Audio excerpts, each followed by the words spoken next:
Morphology of flowering plants. ठीक है, अब हम क्या देखेंगे, मॉर्फोलॉजी ऑफ फ्लावरिंग प्लांट्स में सारे रूट, स्टेम, लीफ, फ्रूट सबके बारे में पढ़ेंगे। ठीक है, एंजियोस्पर्म्स हमारे क्या होते हैं, these are the flowering plants. ये सभी को पता है, फ्लावरिंग प्लांट्स को हम बोलते हैं एंजियोस्पर्म। अब सब में ही रूट होगी, स्टेम होगी, लीव्स होती है, फ्लावर्स आते हैं, फ्रूट्स होते हैं। ठीक है, और ये बहुत ही एक्सटर्नल डाइवर्सिटी मॉर्फोलॉजी शो करता है। ठीक है, बहुत सारे मॉडिफिकेशंस इनमें देखे जाते हैं। तो फ्लावरिंग प्लांट्स जो हमारे होते हैं उनमें दो तरह के सिस्टम पाए जाते हैं। एक होता है हमारा रूट सिस्टम और दूसरा जो होता है उसको हम बोलते हैं शूट सिस्टम। तो जो दो सिस्टम्स पाए जाते हैं वो है रूट सिस्टम और शूट सिस्टम। जो रूट सिस्टम है वो बनाता है रूट्स, और जो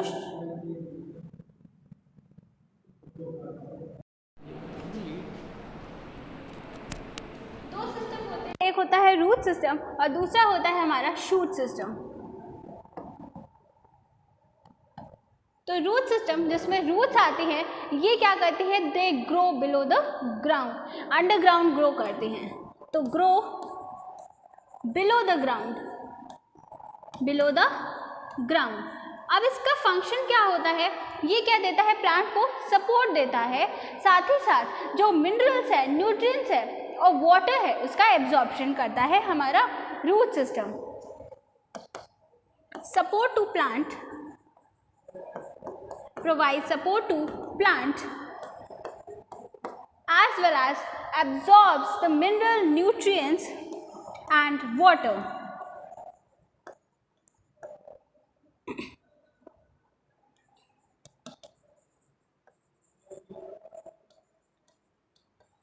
वाटर को, मिनरल को, न्यूट्रिएंट को एब्जॉर्ब करके सॉइल के डिफरेंट सॉइल से एब्जॉर्ब करके फिर वेरियस पार्ट तक ले जाता है हमारा रूट सिस्टम। ठीक है, नेक्स्ट हम आते हैं शूट सिस्टम। और जो शूट सिस्टम है it grows above the ground, grows above the ground. फिर इसका काम क्या होता है, तो यहाँ पे स्टेम्स, लीव्स, फ्लावर्स वगैरह होते हैं। ठीक है, स्टेम्स, लीव्स और फ्लावर्स होते हैं। फ्लावर क्या है, प्लांट का रिप्रोडक्टिव पार्ट है। फ्रूट्स क्या है, जो हमें इनका आउटकम मिलता है। और स्टेम और इनकी ब्रांचेस क्या होती हैं, उनमें लीव्स होती है जो कि शेड देती हैं, है ना, और प्लांट को एक तरीके से सपोर्ट भी देती हैं। ठीक है, और वहाँ पे लीव्स में फोटोसिंथेसिस होती है, खाना बनता है।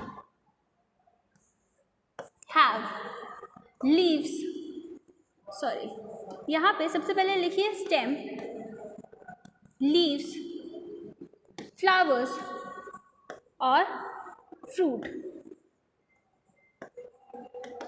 तो यहाँ पे क्या होता है, फूड का स्टोरेज होता है, प्रिपरेशन होती है, preparation of food, prepares food. इतना सब लोग नोट कर लीजिए।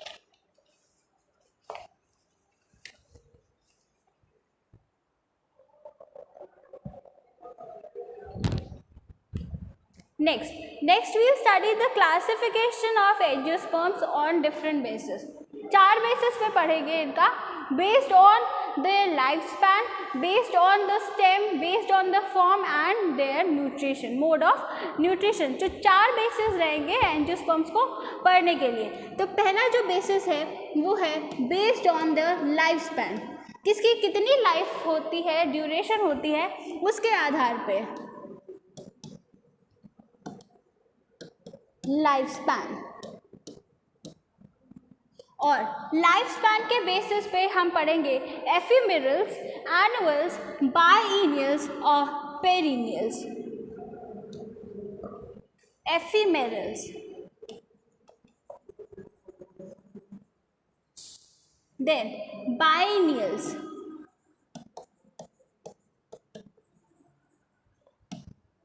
Annuals and perennials. तो जो सीड से सीड बनने का जो टाइम है उसके बेसिस पे हमारे कौन कौन से 4 है, एफिमेरल्स, बाइएनियल्स, पेरिनियल्स और एनुअल्स। तो सबसे पहले हम स्टार्ट करते हैं विथ एफिमेरल्स। सबसे पहले आते हैं एफिमेरल्स। और इसमें जान लेते हैं जो इनका लाइफ साइकिल होता है एक सीड से दूसरे सीड बनने का, वो बहुत ही छोटा होता है। कितना? 4 से 6 हफ्ते, 4 to 6 वीक्स होते हैं। एग्जाम्पल जैसे हमारे ज़ीरोफाइट्स हैं, ठीक है। तो जो सीड टू सीड फॉर्मेशन का जो टाइम है, सीड टू सीड फॉर्मेशन की जो लाइफ साइकिल है, दैट इज कितनी है? 4 से 6 हफ्ते, 4 to 6 वीक्स। याद रखिएगा। एग्जाम्पल क्या हो जाएगा हमारे? ज़ीरोफाइट्स।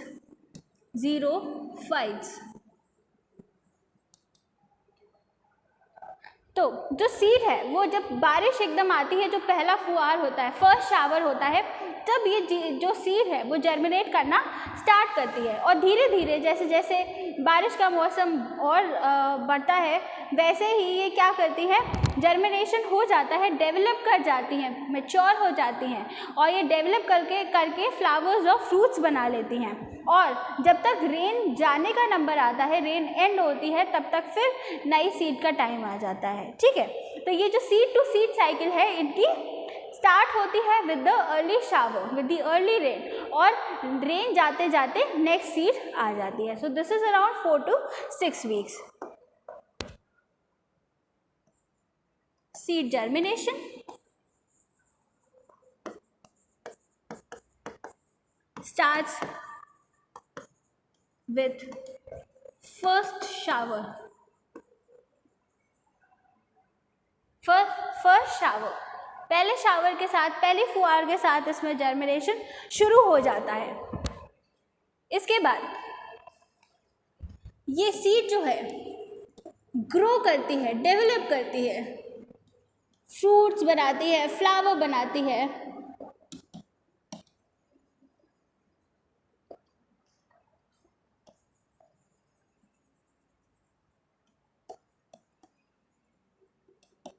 और फिर by the end of rain next seed आ जाती है। By the end of rain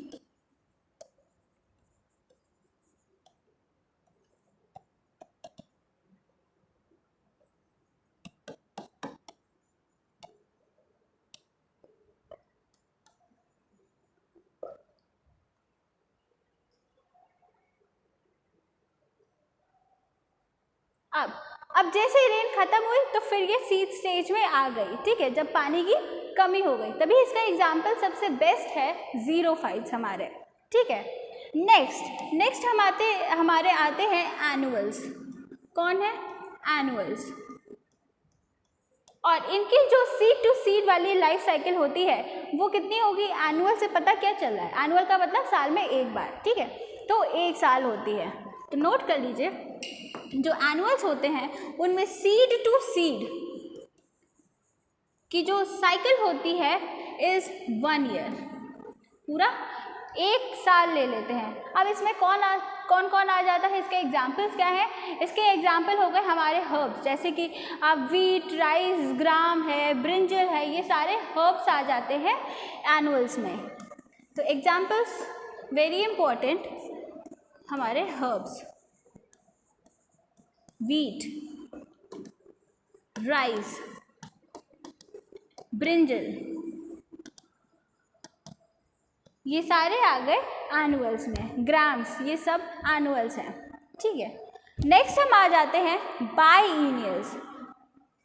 next आता है बाइएनियल्स।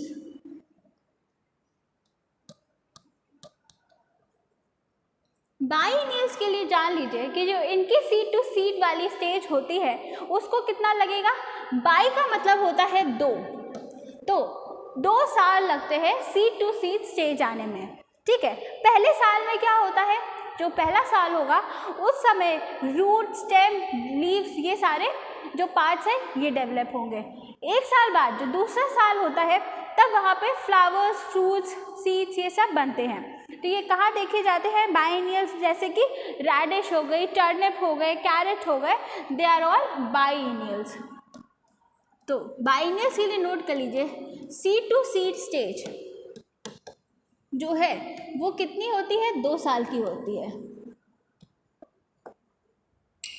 पहले साल में क्या होता है, जो हमारे स्टेम रूट्स हैं, स्टेम हो गई और हमारी रूट्स हो गई, ये सब डेवलप करती है पहले साल में। और नेक्स्ट ईयर, सेकेंड ईयर में फ्लावर, फ्रूट और सीड, फ्लावर्स, फ्रूट्स और सीड्स। बाइनल्स के एग्जाम्पल्स क्या क्या हो जाएंगे, इसमें हमारा रेडिश है, टर्निप है, कैरेट है, ये सारे एग्जाम्पल्स हैं, बहुत इंपॉर्टेंट, नोट कर लीजिए। कैरेट, टर्निप और रेडिश।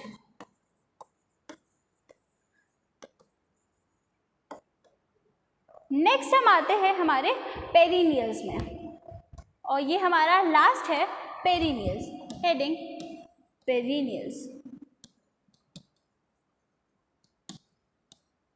अब पेरिनियल्स जो होते हैं, इनमें जो जो साइकिल होती है, लाइफ साइकिल होती है सीड टू सीड फॉर्मेशन की, ये हमेशा चलती रहती है। मतलब ये वो होते हैं श्रब्स, हर्ब्स और ट्रीज जो कि they live a life for many years. Their life cycle doesn't end even after production of seeds। मतलब ये चलती ही रहती है लाइफ लॉन्ग, कभी ख़त्म नहीं होती, और ये कॉन्टिन्यूसली हमारे फ्लावर्स, फ्रूट्स और सीड्स बनाते रहते हैं। तो इसका क्या एग्जाम्पल हो जाएगा, जैसे कि मैंगो, रोज, फाइकस और टर्मरिक। तो ये हमारे आ जाते हैं पेरिनियल्स में। तो पेरिनियल्स के लिए पॉइंट नोट कर लीजिए। सबसे पहले पेरिनियल्स में जो श्रब्स होती हैं, ट्रीज होती हैं और कुछ हर्ब्स होते हैं जो कि हमेशा के लिए ही रहते हैं, they remain a life for many years, उनको हम बोलते हैं पेरिनियल्स। तो दो श्रब्स, ट्रीज, श्रब्स, हर्ब्स और trees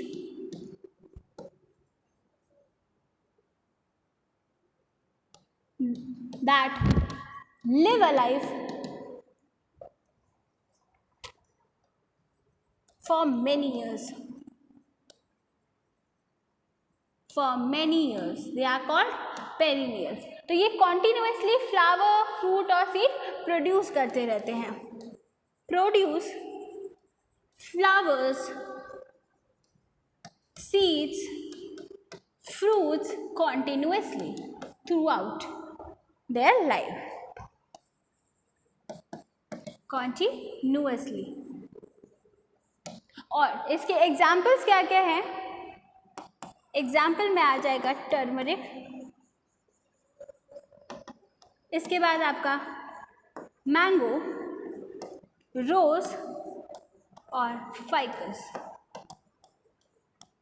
These are the examples of perennials। तो ये था on the basis of life span.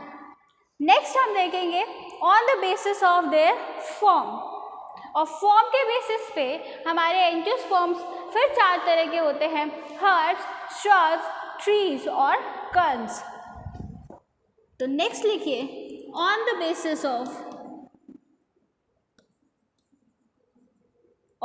Form, किस तरीके के हैं ये। तो ये चार तरीके के इनके होते हैं एंजियोस्पर्म्स हमारे। एक होते हैं हमारे herbs, next shrubs,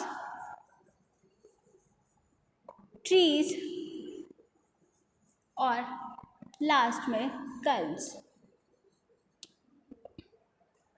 herbs, shrubs, trees और कर्न्स। सबसे पहले हेडिंग डालिए हर्ब्स। हर्ब्स क्या होते हैं, ये छोटे छोटे पौधे होते हैं जिनकी बहुत ही वीक स्टेम होती है, ग्रीन स्टेम होती है, वो होते हैं हर्ब्स। ये बहुत डेलिकेट और शॉर्ट होते हैं और इनकी एज बहुत कम होती है। तो लिखिए their age is less, age is less. ये कैसे है, शॉर्ट हैं, डेलिकेट हैं, शॉर्ट है, डेलिकेट है और ग्रीन स्टेम्स हैं। हर्ब्स के लिए फिर इसका एग्जाम्पल क्या हो जाएगा हर्ब्स का, वीट, ग्राम, अनियन, ये सब हमारे हर्ब्स हैं। एग्जाम्पल ऑफ हर्ब्स जैसे कि वीट है, ग्राम है और onion, these are all herbs. इसका जो अंडरग्राउंड पार्ट होता है स्टेम का, जो स्टेम अंडरग्राउंड हिस्सा है वो बहुत रिड्यूस्ड होता है। कैसा होता है? रिड्यूस्ड। तो लिख लीजिए underground part of stem, underground part of stem is greatly reduced, ना के बराबर होता है, बहुत ही रिड्यूस्ड सा पाया जाता है, ग्रेटली रिड्यूस्ड। नेक्स्ट, जो एरियल ब्रांचेस होती है with flowers at the top arise from the underground part at the time of reproduction, मतलब रिप्रोडक्शन के समय जो अंडरग्राउंड पार्ट है वहाँ से क्या निकलता है?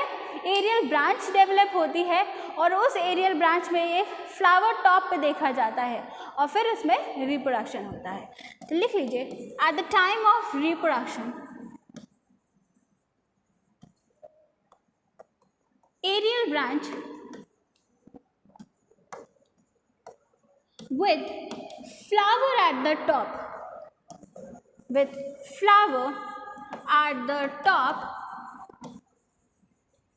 arise from the underground part.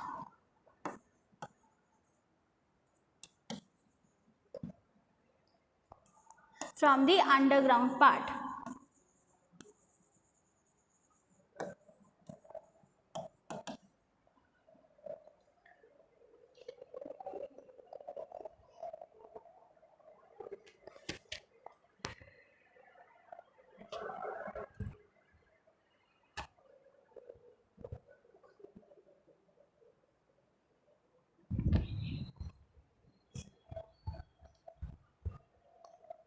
Next form है एंजियोस्पर्म का, दैट इज श्रब्स। दूसरा जो आता है वो होते हैं हमारे श्रब्स। श्रब्स भी हर्ब्स की तरह ही होते हैं लेकिन वो थोड़े से उनसे बड़े होते हैं, मतलब ट्रीज से छोटे लेकिन हर्ब्स से बड़े, वो होते हैं हमारे श्रब्स। ठीक है, तो इनका थोड़ा सा जो स्टेम होता है वो वुडी होता है, ब्रांच जो होता है और हर्ब से लंबा होता है। साथ ही साथ इसमें ज़्यादा ब्रांचिंग की वजह से कई बार क्या होता है कि जो मेन स्टेम है वो क्लियरली विजिबल नहीं होती। और एग्जाम्पल्स में हमारे आ जाते हैं जैसे कि चाइना रोज़ है, इसके बाद रोज़ है, हेना है जो कि यूज़ किया जाता है बालों में। तो श्रब्स के लिए लिख लीजिए these are woody, harder and longer than the herbs, herb से ज़्यादा लंबे, वुडी और हार्ड होते हैं ये। ठीक है, और इनमें ब्रांचिंग ज़्यादा होती है, much branched as compare to the herbs. और कई बार ज़्यादा ब्रांचिंग की वजह से जो स्टेम है, मेन स्टेम, वो विजिबल नहीं होती है। तो sometimes due to much branching, ये excess branching,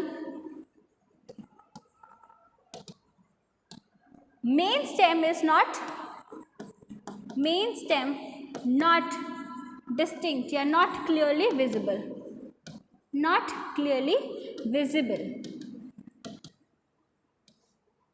और इसके जो एग्जाम्पल्स हैं नोट कर लीजिए। एग्जाम्पल्स में आ जाएगा हमारा जैसे रोज़ है, चाइना रोज़ है, हेना हो गई, ये हैं श्रब्स के examples.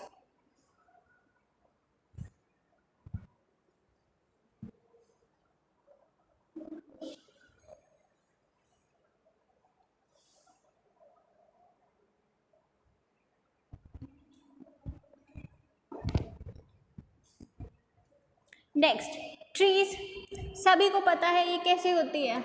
These are taller, stronger, they are hard, woody होती है। ठीक है, और ये सालों साल रहती है, दे सर्वाइव फॉर मेनी ईयर्स। तो जो हमारी ट्रीज होती हैं वो हमारी हर्ब्स और श्रब से टॉल होती हैं, हार्ड और वुडी होती हैं। सो लिख लीजिए they are taller than the herbs and shrubs. कई ट्रीज बहुत लंबी होती हैं taller than herbs on shrubs.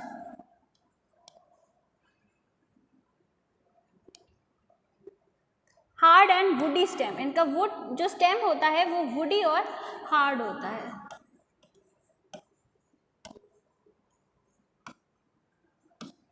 और they survive for many years.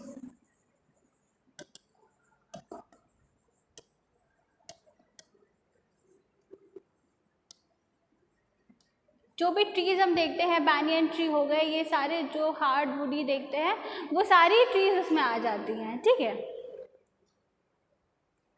Example चाहे तो लिख लीजिए, जैसे बैनियन ट्री हो गया, और जो भी ट्री हम देखते हैं, मैंगो ट्री, गुआवा ट्री, ये सारे ही ट्रीज हैं.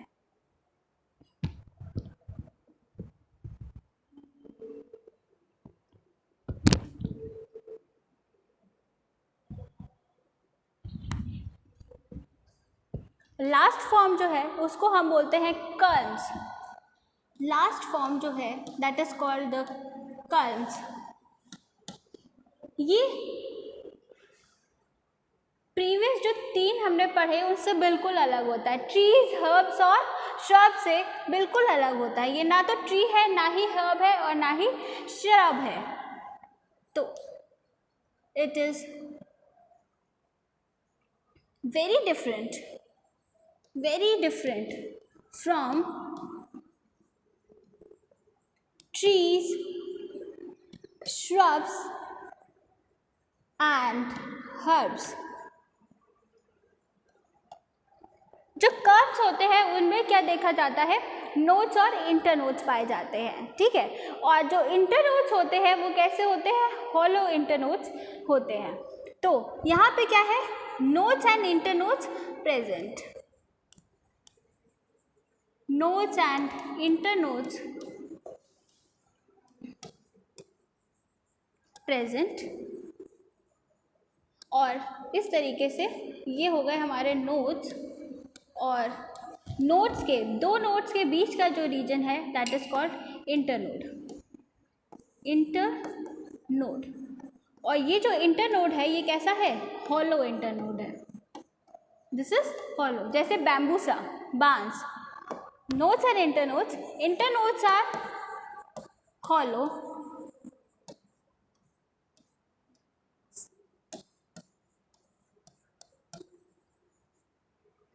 They are grasses. ये कैसी होती है, grasses होती हैं हमारी. और इसका एग्जाम्पल जो है, ये नीट में एक बार पूछा भी गया था, एग्जाम्पल ऑफ कल्म्स, या पूछा गया था कि which of these is not the culm. ठीक है, तो उसमें करेक्ट ऑप्शन जो है, कर्म का जो एग्जाम्पल है वो है हमारा बैम्बूसा, बांस.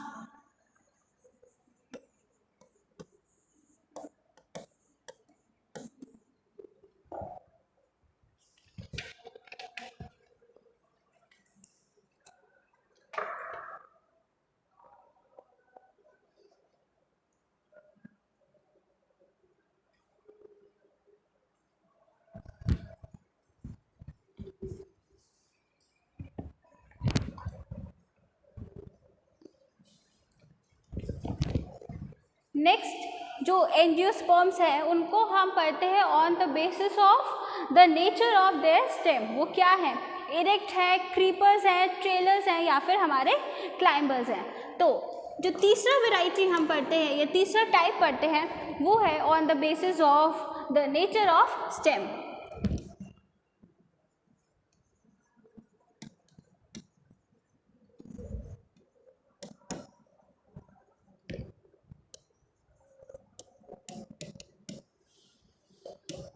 तो स्टेम के नेचर के बेसिस में 4 तरह के हम एंजियोस्पर्म्स देखेंगे. एक तो सबसे पहले जो हमारा आता है वो है इरेक्ट. नेक्स्ट आते हैं क्रीपर्स, फिर ट्रेलर्स और क्लाइंबर्स.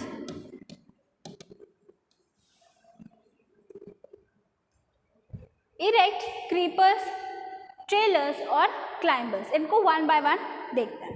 सबसे पहले जो हमारा आता है वो है इरेक्ट फॉर्म.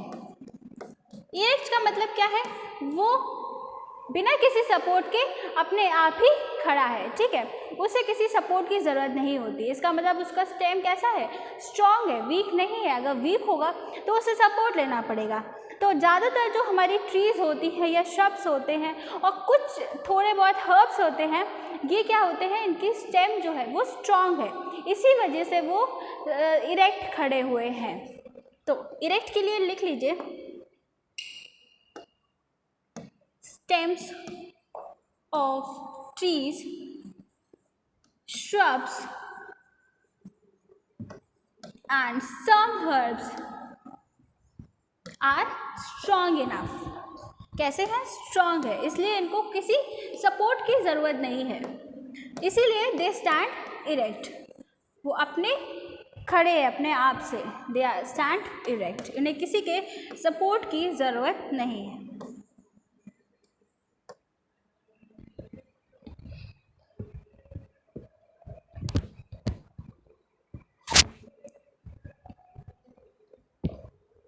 इरेक्ट्स के बाद आता है हमारा क्रीपर्स। सेकंड लिखिए क्रीपर्स, जो कि किसी सरफेस पे क्रीप करे, उनको क्या बोलते हैं, क्रीपर्स बोलते हैं, ठीक है।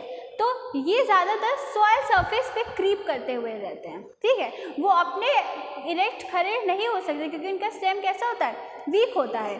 तो वीक होने की वजह से स्टेम बहुत ही थिन सा है, लंबा सा, पतला सा है, तो वो खड़ा नहीं हो सकता, इसीलिए वो सॉइल के सरफेस पे, ज़मीन पे क्रीप करते रहते हैं और उनके नोट्स पे जो होता है लीव्स पाई जाती हैं। और एडवेंटिशियस रूट्स कहाँ से निकलती है, उनके ज़्यादातर जो है नोट्स में से एडवेंटिशियस रूट्स निकलती है। तो क्रीपर्स के लिए लिख लीजिए, क्रीपर का मतलब है they creep on the surface of soil, creep on the soil surface. क्यों, क्योंकि इनका जो स्टेम है वो कैसा है, स्टेम इज थिन, पतला है, वीक है और लंबा सा है। अब इसमें जो नोट्स होते हैं वहाँ पे लीव्स पाई जाती हैं। नोट्स हैव या बियर लीव्स, और जो एडवेंटिशियस रूट्स भी हैं वो लोअर नोट्स में से निकलती दिखती हैं। तो एडवेंटिशियस रूट्स भी जो है वो हमारे नोट्स पे पाई जाती हैं।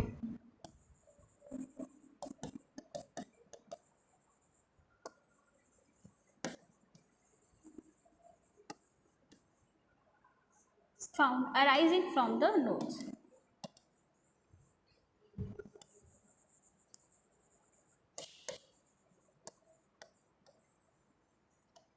ये थे क्रीपर्स।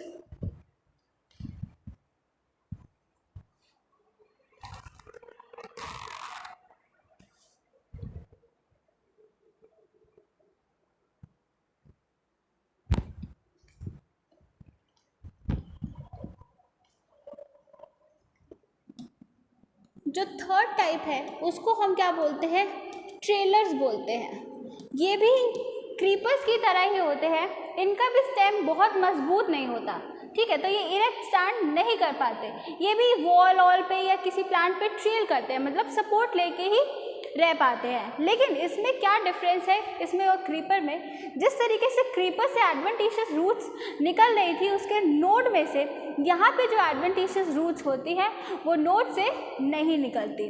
तो ट्रेलर्स के लिए नोट कर लीजिए कि दे हैव वीक स्टेम। इनकी स्टेम कैसी होती है, वीक होती है। They are just like taller, they are just like the creepers, they are just like creepers।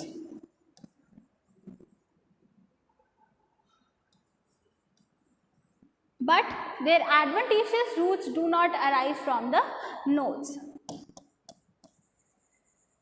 their adventitious roots do not arise from the nodes, ये थे हमारे trailers.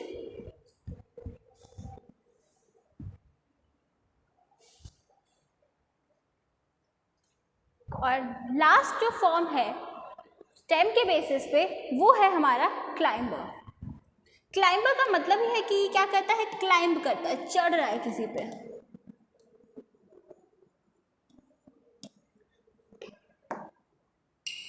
आप जब पेड़ पे चढ़ो तो उसको क्या बोलते हैं, क्लाइंब करें ना, you are climbing on a tree.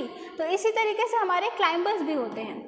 ये भी होते हैं किस तरीके से, ये ज़्यादा स्ट्रॉन्ग नहीं होते, इनकी जो स्टेम है वो थिन होती है, वीक होती है, इसीलिए इनको सपोर्ट लेना पड़ता है, ठीक है। और ये क्लाइंब कर जाते हैं किसी और ट्री पे या फिर वॉल ऑल पे। जैसे आपका मनी प्लांट है तो आप कोई सपोर्ट रख देते हो, वुडन स्टिक रख दी, तो देखोगे उस पर क्लाइंब करने लगता है वो, ठीक है। और उनके ऑर्गन्स स्पेशलाइज्ड होते हैं फॉर क्लाइंबिंग के लिए। वो इस तरीके से लूप फॉर्म बना लेते हैं ताकि सरफेस पे चढ़ सके, क्लाइंब कर सके। So they have weak stem, stem weak होती है, hence they climb on the surface, hence climb on a surface for support, support के लिए, for support। और इसके लिए इनके पास क्या होते हैं, स्पेशलाइज्ड ऑर्गन्स होते हैं जो कि क्लाइंबिंग में मदद करते हैं। Specialised organs help in climbing.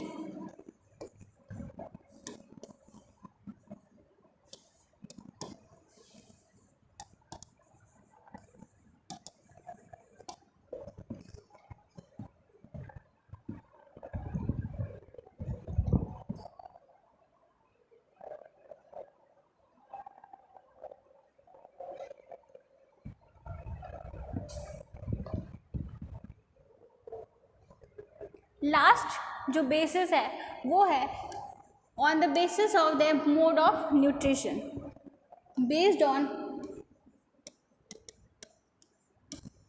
Mode of nutrition. और न्यूट्रिशन के बेसिस पे जो एंजियोस्पर्म्स हैं ये दो टाइप के होते हैं। एक होते हैं हमारे ऑटोट्रॉप्स, ऑटोट्रॉप्स जो अपना खाना खुद बनाते हैं, और दूसरे होते हैं हेटेरोट्रॉप्स जो दूसरे पे डिपेंड करते हैं अपना खाना बनाने के लिए। तो ऑटोट्रॉप्स में हमारे दो तरह के आ जाते हैं, एक वो जो कि होते हैं फोटो ऑटोट्रॉप्स, फोटो ऑटोट्रॉप्स, और दूसरे होते हैं कीमो ऑटोट्रॉप्स।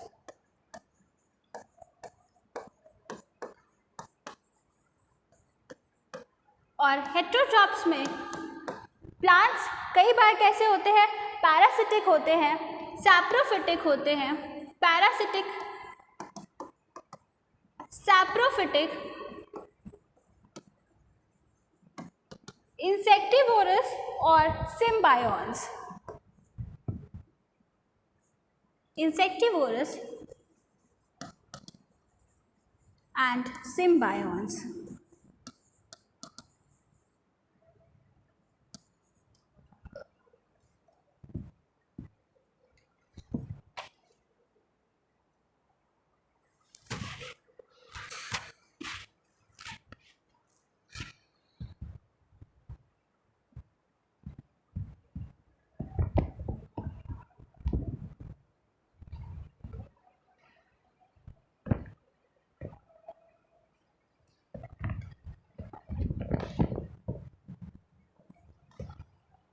तो जो ऑटोट्रॉप्स होते हैं वो कौन होते हैं, जो अपना खाना खुद बनाते हैं from the inorganic matter.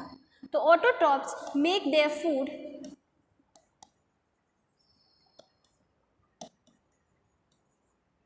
From the inorganic matter.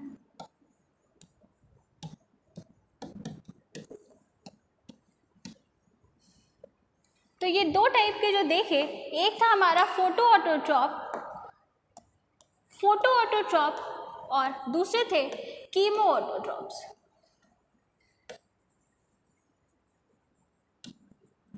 फोटोऑटोट्रॉप्स वो हुए जो कि सनलाइट की प्रेजेंस में अपना खाना बनाते हैं यूजिंग क्लोरोफिल, ठीक है। तो ये हमारे हो गए फोटोऑटोट्रॉप्स, prepare food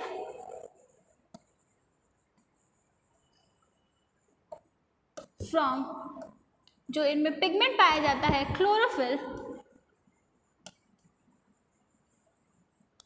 using sunlight, under sunlight, वो हो गए फोटोऑटोट्रॉप्स। और जो नेक्स्ट होते हैं कीमोऑटोट्रॉप्स, ये क्या करते हैं, जो केमिकल रिएक्शन से एनर्जी मिलती है उससे वो अपना ऑर्गेनिक फूड बनाते हैं। इसमें हमारे कुछ जो हमारे बैक्टीरियाज है, ऑटोट्रॉपिक बैक्टीरिया, वो आ जाते हैं, ठीक है। तो नेक्स्ट जो है हमारा कीमोऑटोट्रॉप्स, कीमोऑटोट्रॉप्स ये क्या करते हैं, they make their food from the energy derived from chemical reaction, जो केमिकल रिएक्शन से मिलने वाली एनर्जी है उससे वो अपना खाना बनाते हैं।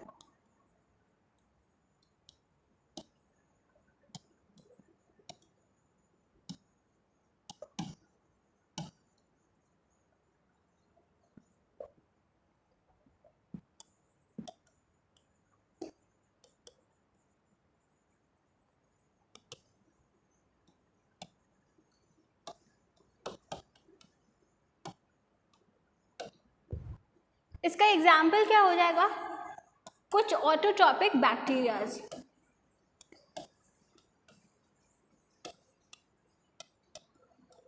Autotrophic bacterias.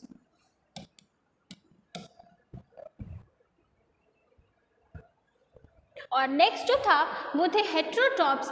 हेट्रोट्रॉप्स का मतलब क्या हो गया, वो जो अपना खाना खुद नहीं बना पाते और किसी और पर डिपेंड करते हैं। तो ऐसे प्लांट्स पैरासाइट भी हो सकते हैं, सैप्रोफिटिक हो सकते हैं, सिम्बायोटिक एसोसिएशन में रह सकते हैं किसी के साथ, या फिर वो इंसेक्टिवोरस प्लांट्स हो गए, जैसे हमारा पिचर प्लांट है, ठीक है।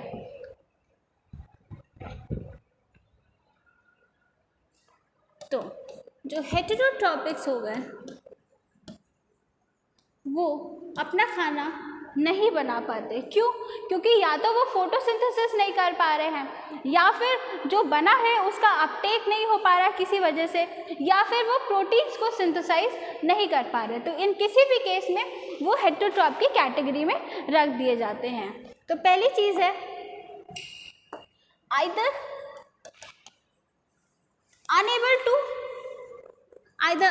To prepare food by photosynthesis, ये एक रीज़न हो सकता है प्लांट्स के ऑटोट्रॉपिक होने का।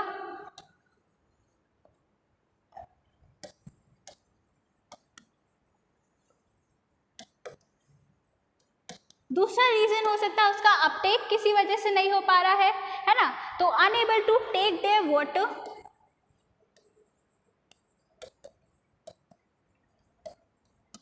unable to take their water as well as minerals directly from the soil, इस वजह से वो हेटेरोट्रॉप्स की कैटेगरी में आ गए, सॉइल में से वाटर और मिनरल्स को नहीं एब्जॉर्ब कर पा रहे एफिशिएंटली। या फिर एक रीज़न हो सकता है कि प्रोटीन को सिंथेसाइज नहीं कर पा रहे, ठीक है, अनेबल टू सिंथेसाइज प्रोटीन। ये सारे ही रीजंस हैं जो उन्हें हेटेरोट्रॉप बनाते हैं।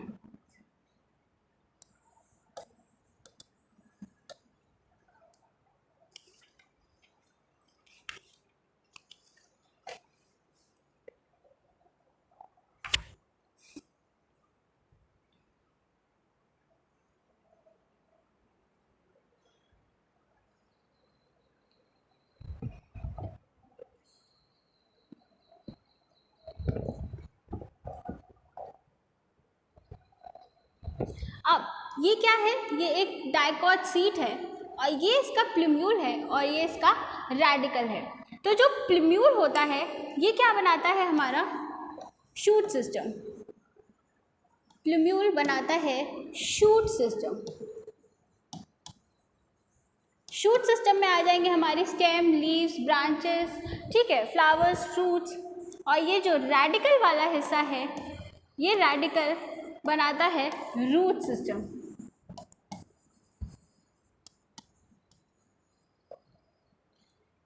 ठीक है, अब वील स्टार्ट विथ रूट। ठीक है, रूट के बारे में पढ़ेंगे तो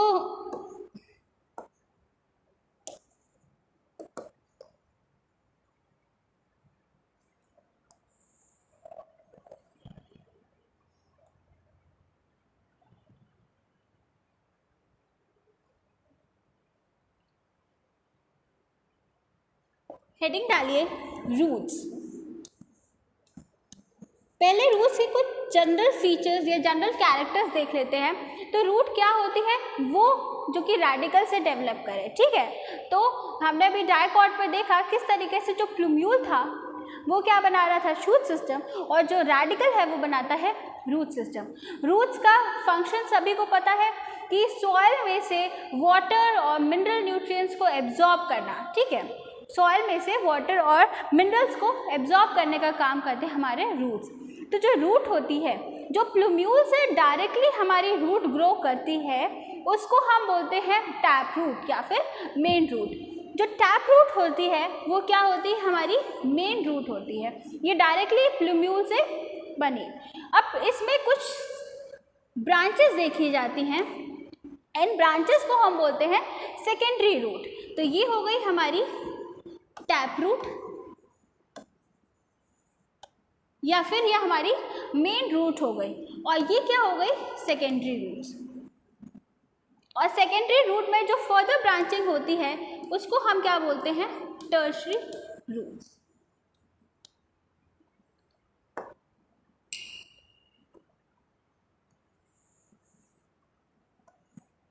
इस तरीके से इसमें बहुत ज़्यादा ब्रांचिंग देखी जाती है। ठीक है, अब ये कैसा होता है, अगर देखें तो ये कैसा है, ये हमारा पॉजिटिव जियोट्रॉपिक है, क्योंकि रूट किस तरफ ग्रो करता है, अंडर द सॉइल ग्रो करता है, इससे हमारा रूट कैसा हो गया, पॉजिटिवली जियोट्रॉपिक, और नेगेटिवली कैसा है, फोटोट्रॉपिक, लाइट के आगे। ठीक है, तो ये पॉजिटिव जियोट्रॉपिक है, और क्या कह सकते हैं, पॉजिटिव हाइड्रोट्रॉपिक भी है, मतलब अंडर द ग्राउंड ग्रो कर रहा है, जहाँ पे पानी है तो पानी के भी डायरेक्शन में ग्रो कर रहा है, तो पॉजिटिव हाइड्रोट्रॉपिक भी कह सकते हैं। साथ ही साथ ये प्लांट को सपोर्ट भी देता है। ठीक है, ये प्लांट को सपोर्ट देने का भी काम करता है। अब यहाँ पे दो तरह के रूट्स हम देखेंगे टैप रूट्स और एडवेंटिशियस रूट्स। ठीक, तो इसके पहले जनरल कैरेक्टर्स नोट कर लेते हैं हमारी रूट के। क्या क्या जनरल कैरेक्टर आपको बताए, तो ये कहाँ से डेवलप कर रहा है, लिख लीजिए, it develops from the plumule,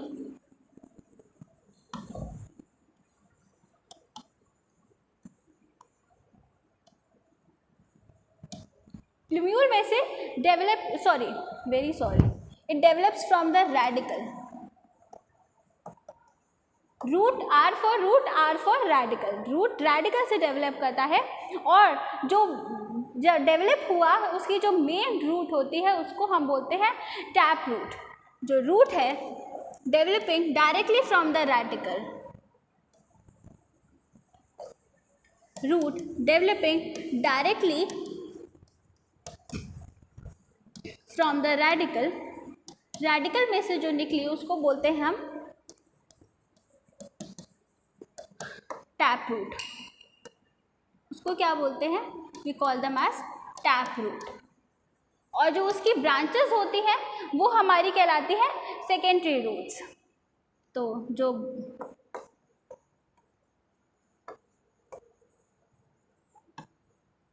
secondary roots क्या होती है, तो इसी टैप रूट में जो ब्रांचिंग देखी जाती है, ब्रांचिंग, उनको हम बोलते हैं सेकेंडरी रूट्स। ठीक है, और सेकेंडरी रूट की भी जो ब्रांचेस होती है उनको हम क्या बोलते हैं, टर्शरी रूट्स। तो ब्रांचेस ऑफ सेकेंडरी रूट्स, इसको हम बोलते हैं टर्शरी रूट्स।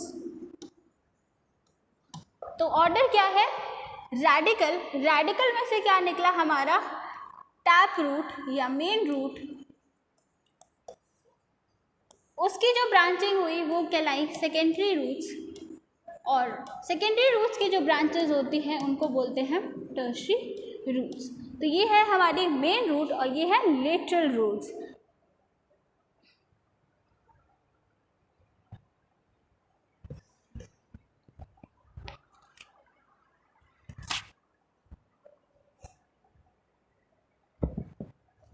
अब जो टैप रूट होती है वो डायरेक्टली रेडिकल से ग्रो करती है, लेकिन जो रूट रेडिकल में से ना निकले, किसी और पार्ट से निकले, स्टेम से निकले, लीफ में से अराइज हो जाए, उन रूट्स को हम क्या बोलते हैं, उनको हम बोलते हैं एडवेंटिशियस रूट्स। कई बार इसमें लोगों को कन्फ्यूजन रहता है, एडवेंटिशियस रूट्स क्या होती है, फाइब्रस रूट्स क्या होती हैं। तो एडवेंटिशियस रूट्स क्या होती हैं, वो रूट्स जो कि एक प्लांट के किसी भी पार्ट से निकले, स्टेम से निकले, लीफ से निकले, other than the radical।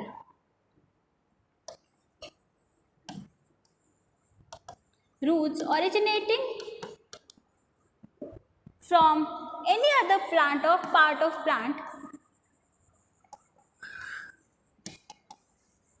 other than radical, other than the radical, उसको हम बोलते हैं adventitious roots। इतना सबको क्लियर है? अब ये जो एडवेंटिशियस रूट्स होती है ये कहाँ कहाँ से निकल सकती है, स्टेम में से निकल सकती है, लीफ में से निकल सकती है। तो वो एडवेंटिशियस रूट्स जो कि स्टेम में से निकली है उनको हम बोलते हैं हमारी फाइब्रस रूट्स। ठीक है, ये टफ्ट के फॉर्म में पाई जाती हैं, चाहे एडवेंटिशियस रूट्स कह लो या फाइब्रस रूट्स कह लो। ये किस तरीके से होती है, they are present in the form of tuft. इस तरीके से ऐसा होता है इन रूट्स का, टफ्ट के फॉर्म में।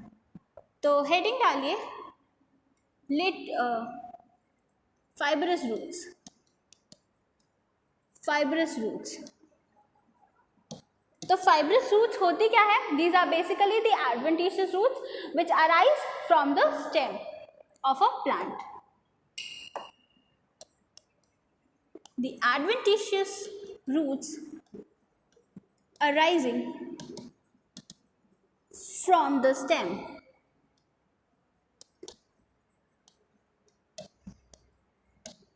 अब कई बार पूछ लिया जाता है एग्जाम में, जैसे ब्रायोफिल्म है तो वहाँ पे एडवेंटिशियस रूट्स कहाँ देखी जाती है, तो उनमें एडवेंटिशियस रूट्स देखी जाती हैं लीफ के नॉचेस में, कुछ इस तरीके से।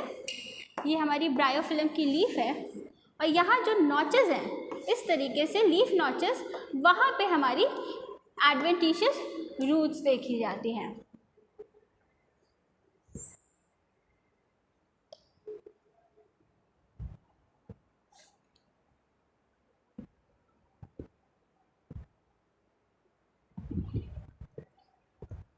ये जनरली कैसी होती है, वाइटिश ब्राउन कलर की होती हैं। कैसी होती है, हमारी ब्राउन कलर की होती है। साथ ही साथ इसमें नोट्स और इंटरनोट्स एब्सेंट होते हैं, जैसे कि स्टेम में नोट्स और इंटरनोट्स होते हैं, यहाँ पे नोट्स और इंटरनोट्स नहीं होते। Nodes and internodes are absent.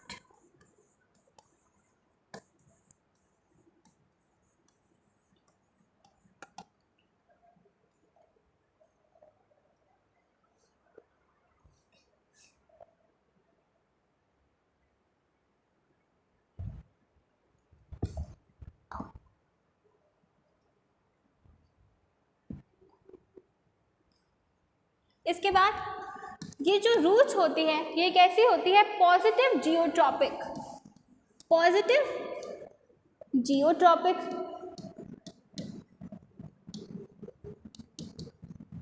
क्योंकि ये अंडर द ग्राउंड ग्रो करती है। इसी के साथ ये कैसी होती हैं, पॉजिटिव हाइड्रोट्रॉपिक,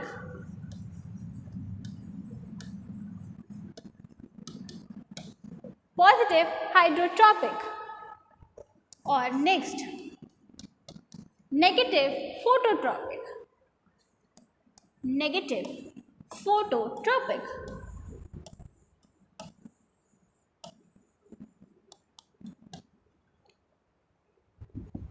और इनका जो मेन काम है वो क्या है, जो फंक्शन है नोट कर लीजिए। एक तो हमारा फंक्शन है जो सबसे इम्पॉर्टेंट फंक्शन है, that is absorption of water and mineral from the soil.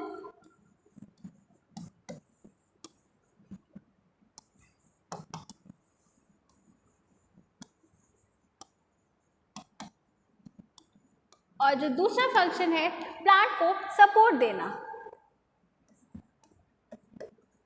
Provide support to the plant.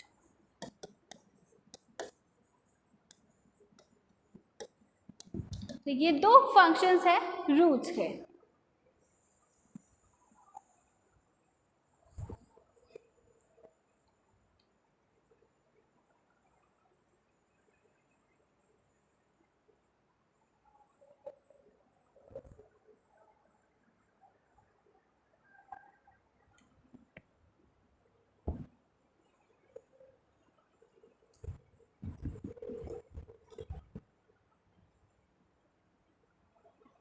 Next दो की पॉइंट्स नोट कर लीजिए। जो हमारी लेटरल रूट्स होती हैं, अभी आपने देखा जो लेटरल रूट्स थी वो कहाँ से निकलती हैं, वो ओरिजिनेट करती हैं, अगर एनाटॉमी में जाएं तो वो ओरिजिनेट होती है हमारी पेरीसाइकिल से। कहाँ से? पेरीसाइकिल से अराइज करती हैं endogenously, arise from the pericycle.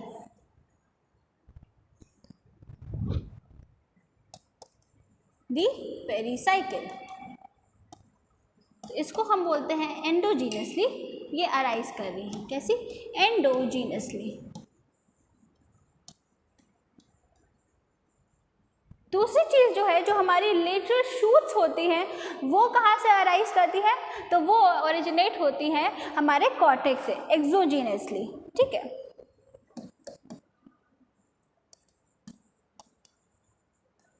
Lateral roots, sorry lateral shoots, ये कहाँ से अराइज हो रही है हमारी? अराइज फ्रॉम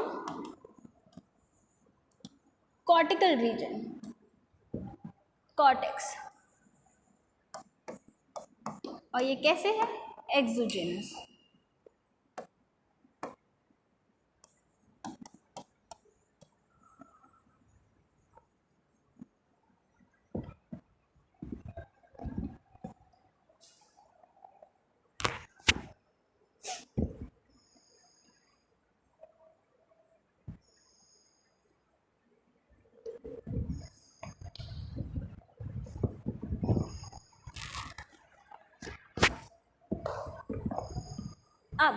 अब हम पढ़ेंगे रूट के कुछ पार्ट्स। कौन कौन से पार्ट्स होते हैं रूट के? तो इसमें 4 पार्ट्स होते हैं, नीचे से ऊपर उसको पढ़ेंगे, पार्ट्स ऑफ अ रूट।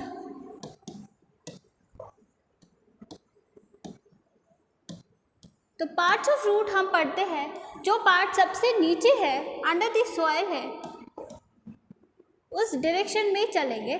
तो सबसे पहले जो आता है रूट में वो होती है रूट कैप।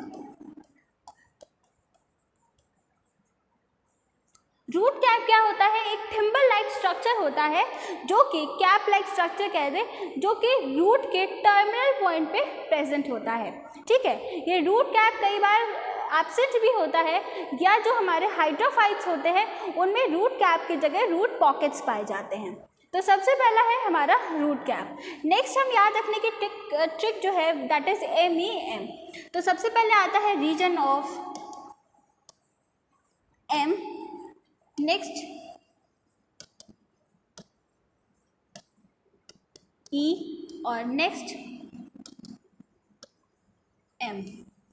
अब MEM से कैसे याद रखेंगे? सबसे पहला जो M है, M का मतलब हो गया हमारा region of meristematic activity, meristematic activity. Next जो E है, E का मतलब होता है रीजन ऑफ इलोंगेशन। और जो नेक्स्ट सबसे ऊपर की तरफ रीजन है वो है रीजन ऑफ मैच्योरेशन, जहाँ पे हमारे रूट हेयर्स भी पाए जाते हैं। तो कई बार इसी में कंफ्यूजन होता है। रूट कैप तो सबको पता है कि पहला सबसे जो टर्मिनल रीजन है वो है रूट कैप, लेकिन उसके बाद का ऑर्डर क्या होता है, तो उसे याद रखने की टिक है MEM। पहले M का मतलब है रीजन ऑफ मेरिस्टेमेटिक एक्टिविटी, क्योंकि यहाँ पे क्या होते हैं, हमारे मेरिस्टेमेटिक टिश्यूज या सेल्स पाए जाते हैं जो कि क्या करते हैं, डिविजन, कॉन्टिन्यूअस डिविजन कराते हैं, और डिविजन होगा तो क्या होगा, ग्रोथ होगी। इसके बाद जो होता है लंबा सा एरिया, ठीक है, उसको हम बोलते हैं रीजन ऑफ इलोंगेशन, ठीक। और इसके बाद जो लास्ट में आता है वो होता है रीजन ऑफ मैच्योरेशन, वो सबसे ऊपर पाया जाता है, और वहीं से हमारे रूट हेयर्स दिखते हैं हमें वहाँ पे इसी रीजन में। तो कई बार पूछ लिया जाता है कि रूट हेयर्स कौन से रीजन में पाए जाते हैं रूट के, तो सही आंसर है रीजन ऑफ मैच्योरेशन में। इसके बाद आप फिगर पहले देख लीजिए जो आपके NCERT में बना है, तो वो बहुत ही सिंपल सा फिगर है रूट का, कुछ इस तरीके से।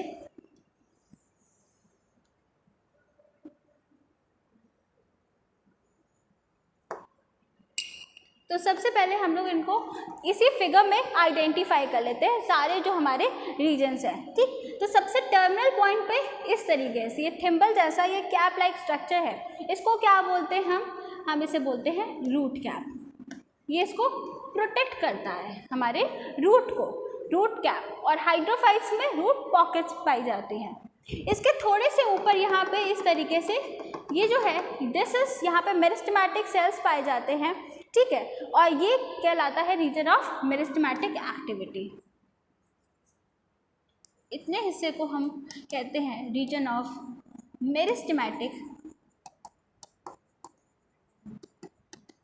एक्टिविटी, ठीक है।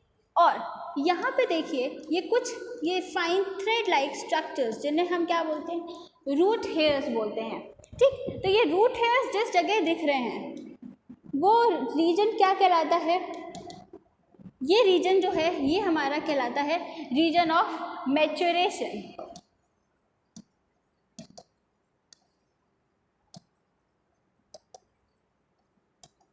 और रीजन ऑफ मेरिस्टेमेटिक एक्टिविटी और रीजन ऑफ मैच्योरेशन के बीच का जो रीजन है, ये जो हिस्सा है, ये जो, इसको हम बोलते हैं region of elongation, region of elongation. तो ये फिगर से कई बार क्वेश्चंस आए हैं, उनको लेबल करने का आया है, जैसे कि ये ABC कर दिया गया और बताइए कौन सा A है, A कौन सा हमारा रीजन है, B क्या है और C क्या है, ठीक है। तो ये इस फिगर को भी ध्यान रखिएगा। इसके बाद वन बाय वन हम इन रीजन्स को थोड़ा सा डिटेल में देखते हैं।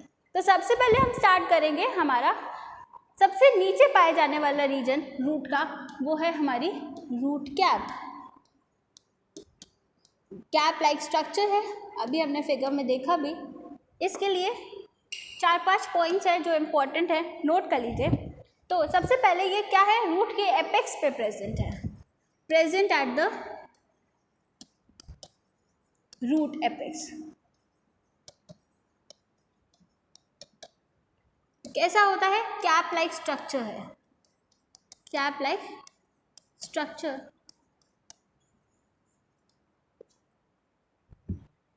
फिर ये क्या करता है, जब रूट यंग होती है तो उसको बचा के रखता है सॉइल पार्टिकल से, ठीक है, अगेंस्ट द सॉइल पार्टिकल, उसको बाइंड करने में भी मदद करता है। तो इसका फंक्शन क्या है, प्रोटेक्टिव फंक्शन है, प्रोटेक्शन का काम करता है, फंक्शन है प्रोटेक्शन, ठीक है। और कई बार ज़्यादातर तो सिंपल से रूट कैप ही देखी जाती है प्लांट्स में। हाइड्रोफाइट्स में क्या होता है, रूट कैप की जगह रूट पॉकेट्स होती हैं, simple root caps seen in most plant. ज़्यादातर प्लांट्स में सिंपल सी रूट कैप देखी जाती है, लेकिन जो हमारे हाइड्रोफाइट्स होते हैं उसमें रूट कैप की जगह रूट पॉकेट्स पाए जाते हैं। तो ये इम्पोर्टेंट है, हाइड्रोफाइट्स दे हैव, ये हमेशा याद रखिए, नीट में पूछा भी जाता है कि हाइड्रोफाइट्स में क्या होता है, तो इनके पास होती हैं root pockets, they have root pockets instead of root cap.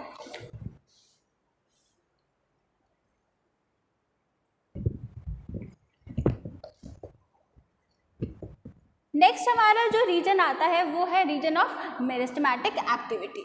Heading डालिए, region of meristematic activity. Just after the region of जो रूट कैप है उसके बाद जो रीजन है वो है region of meristematic activity.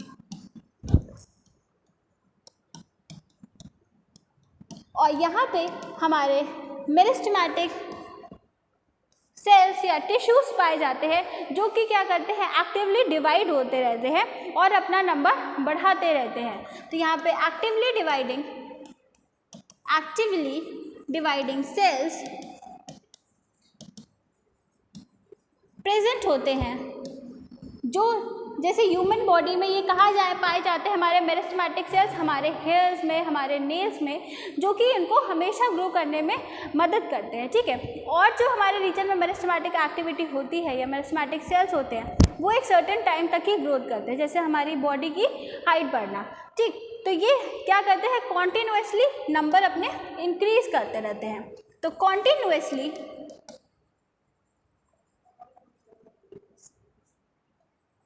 increase in their number। तो इस तरीके से हमारी रूट को लंबाई मिलती है। ठीक है, नेक्स्ट हमारा आता है, ये सेल्स कैसे हैं, थिन वॉल्ड हैं, लार्ज न्यूक्लियस है और इनमें बहुत ही डेंस साइटोप्लाज्म है। तो लिखिए थिन वॉल्ड है, इनकी वॉल्स कैसी है, थिन है, इसके साथ ही साथ बड़ा सा न्यूक्लियस पाया जाता है और जो साइटोप्लाज्म होता है, जो जेली लाइक सब्सटेंस है, वो कैसा है, डेंस है। Dense large nucleus and dense cytoplasm. ठीक है, और लास्ट जो है यहाँ पे वैक्यूल्स नहीं होते, अगर होते हैं तो बहुत ही रिड्यूस्ड होते हैं। तो वैक्यूल्स एब्सेंट या फिर अगर हैं तो बहुत ही रिड्यूस्ड हैं, एब्सेंट और रिड्यूस्ड। नोट कर लीजिए।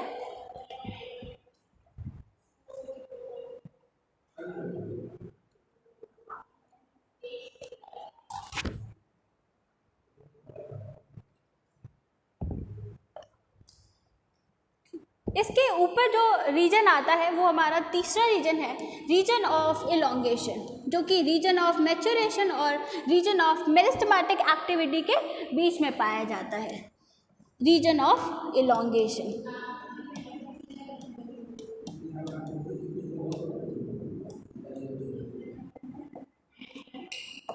Reason of elongation. तो ये क्या है, सबसे पहली बात, above the meristematic zone, above the meristematic zone।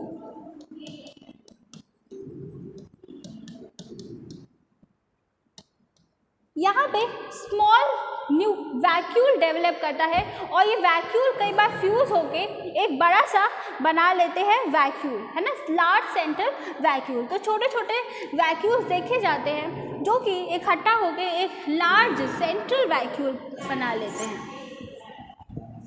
Small vacuoles seen which later fuse to form large central vacuole, large central vacuole। Next cells कैसे हैं, इलोंगेशन का रीजन है तो सेल्स इलोंगेटेड है। Cells are elongated. भैया बस 1 minute रुक जाइए, बस इतना सा हिस्सा बचा।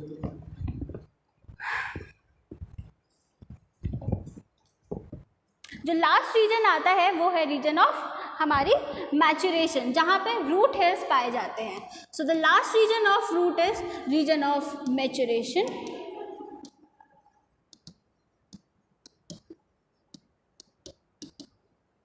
रीजन ऑफ मैच्योरेशन, इसके लिए सबसे पहले पॉइंट लिख लीजिए, it lies above the region of elongation. और इस रीजन की पहचान क्या है, क्वेश्चन आया है कई बार नीट में कि कौन सा ऐसा रीजन है जहाँ पे रूट हेयर्स देखे जाते हैं, that is the region of maturation. तो लिख लीजिए root hairs present root is present. ये सबसे टॉप मोस्ट रीजन होता है रूट का। फिर यहाँ जो सेल्स होते हैं they differentiate into permanent tissues depending upon the function they perform, ठीक है। और कई सेल्स में क्या स्पेशल थिकनिंग देखी जाती है। Some cells show special thickenings, some cells show special thickenings.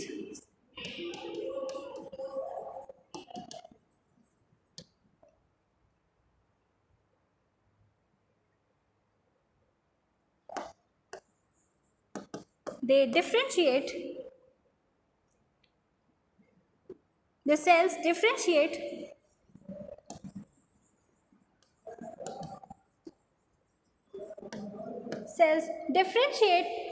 into permanent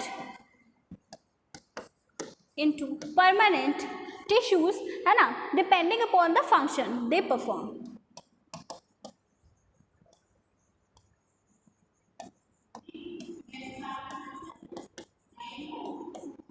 Depending upon the function. तो from this much, अच्छा चलो कल फिर we'll study about the modifications of the roots and further chapter. Thank you.